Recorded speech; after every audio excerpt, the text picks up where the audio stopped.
เหมียวไม่เหมียวเด็กน้อยเด็กน้อยเด็กใหญ่เด็กใหม่เด็กเก่าเด็กวัดโป่งชัยใครเอาเรื่องวันนี้ขออนุญาต ถ่ายรวมๆนะถ่ายรวมๆก่อนเพราะว่าตอนเช้านี้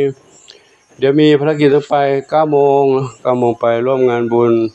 สืบสานประเพณีส่งน้ำพระธาตุม่อนกองข้าวน้องเหมียวกินข้าวกันแล้วยังไม่ครบ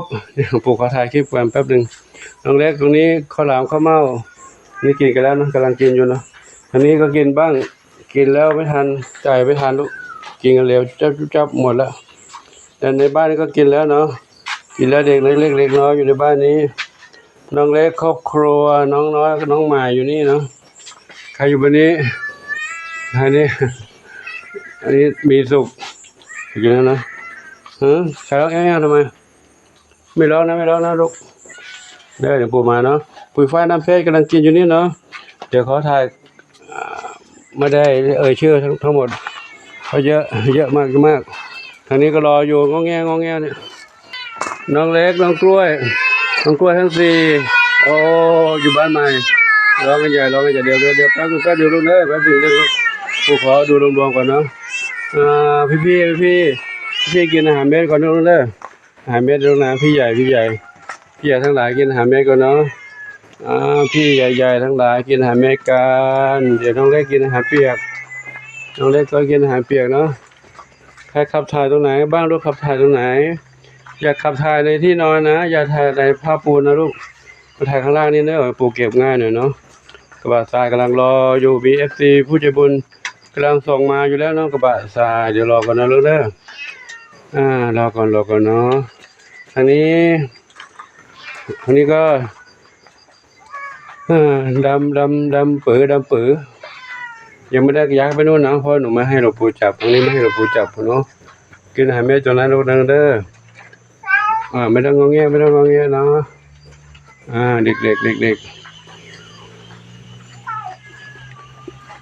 ทางนี้ก็อยู่คนเดียวเนี่ยครูตลอดเลยไม่ยอมให้จับ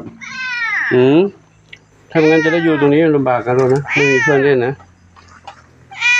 ฝนก็ตกเชื่อแช่เนาะยังไม่ได้เก็บทำความสะอาดเนาะก็ทุกท่านที่รับชมแล้ว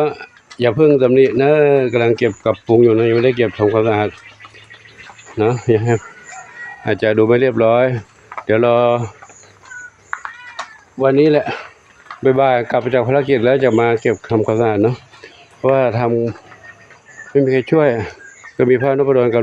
ลูกศิษย์ช่วยกัน2 คนถ้าหลวงปู่ไม่อยู่ท่านก็ไม่ได้ทำเนาะถ้าหลวงปู่อยู่ก็จะได้ทำด้วยกันเพราะท่าน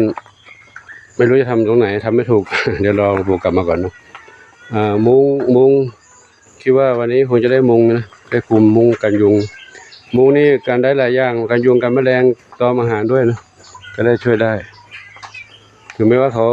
เคยอยู่บ้านโน้นไม่มีมุ้งกางแต่ไม่เป็นไรอยู่ที่นี่เพราะมันเป็นป่า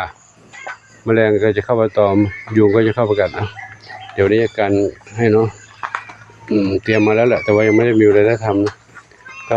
เมียรอเดี๋ยวนะวันนี้ปู่ขอถ่ายให้ทุกท่านได้รับชมกันไว้ท่านนี้ก่อนน้องขอโมทนาสาธุขออำนวยพรให้ทุกท่านที่ได้รับชมชีวิตการเป็นอยู่ของน้องเหมียวและมีความรักความเมตตาต่อน้องเหมียวช่วยเหลือเรื่องการเป็นอยู่อาหารการกินที่อยู่อาศัยและยารักษาโรคขออนุโมทนาสาธุขอบุญกุศลกายจงอำนวยพรทุกท่านพบความสุขความเจริญมีความสุขกายสุขใจปรารถนาสิ่งใดขอได้ทั้งความมุ่งมั่นปรารถนาทั่วกันทุกคนทุกท่านเถิดสาธุอายุวันโนสุขังพระลังครับเดี๋ยวปรับเก็บเรียบร้อยแล้วก็ต้องถมลูกรังถมดินถมหินตรงนี้เพื่อจะไม่ให้เฉอะแฉะให้น้องเหมียวได้เดินสะดวกขึ้นตอนนี้มันเฉอะแฉะอยู่เป็นน้ำไหลลงมาจากกองสมุทรสาธุเนาะขอยุติที่นี้เนาะสาธุ